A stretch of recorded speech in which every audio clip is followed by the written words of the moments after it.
Good morning, children. Today, in our English class, we are going to do Lesson 5 Question Answers. So, the first question is, why do you think the shoemaker could make only one pair of shoes? So, we all know that the shoemaker was poor and he didn't have enough money to buy leather, as the leather was also so costly. So we can write the answer as the shoemaker could make only one pair of shoes. This much is from the question.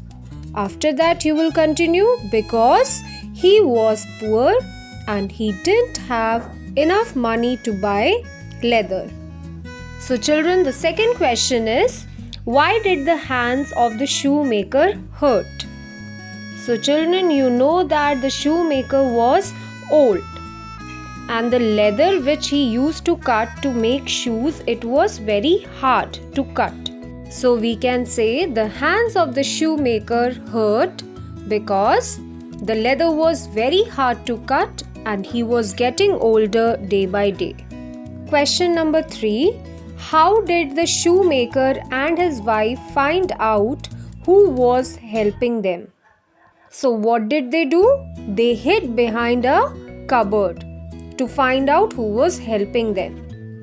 So the answer will be the shoemaker and his wife hid behind a cupboard to find out who was helping them.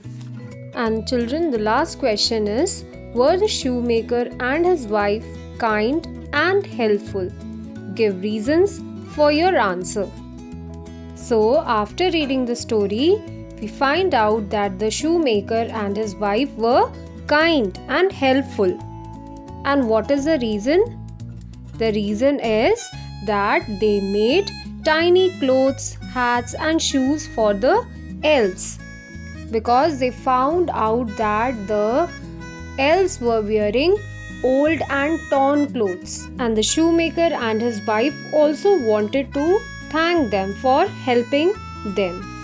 So we can say, yes, the shoemaker and his wife were kind and helpful because they made tiny clothes, hats and shoes for the elves. So children, the last question is a hot one for you. What lesson did you learn from the story? We have already discussed this answer. So we can write, the story taught us about the importance of being thankful and grateful. And we have also learned that hard work is a key to success. If we do hard work, all our dreams and wishes come true. So this answer you will write by yourself in your own words, okay?